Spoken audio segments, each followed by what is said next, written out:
তাহলে রায়হান জামিল ওনার হচ্ছে যে আমাদের যে চেকলিস্ট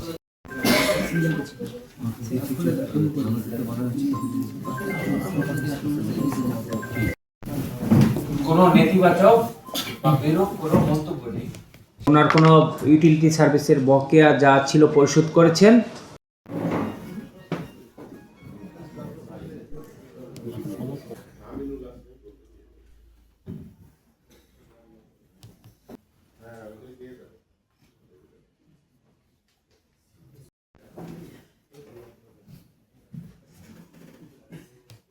সরকারি কর্মকর্তব্য অনুযায়ী 10টি যে র্যান্ডম বেসিসে দিয়েছে তার এক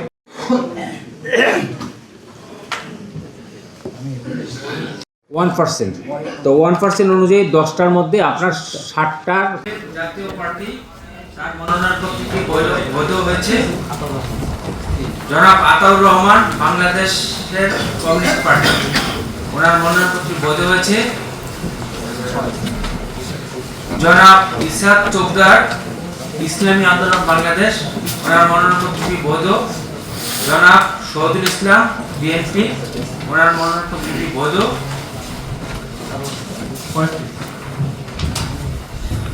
জনাব সারোয়ার হোসেন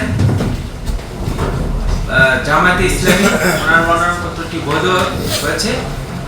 আর এই আমাদের মোট 10টি ছিল, 10টির মধ্যে 5টি আমরা সঠিকতা থাকায়, কাগজপত্র সঠিকতা থাকায়, পুলিশের বিরূপ মন্তব্য না থাকায়, বাংলাদেশ ব্যাংকের ক্লিয়ারেন্স থাকায় এবং অন্যান্য যে সংস্থার ক্লিয়ারেন্স থাকায় এই 5টি মনোনয়নপত্র বৈধ ঘোষণা করছি এবং 5টি মনোনয়নপত্র বাতিল বলে ঘোষণা করছি।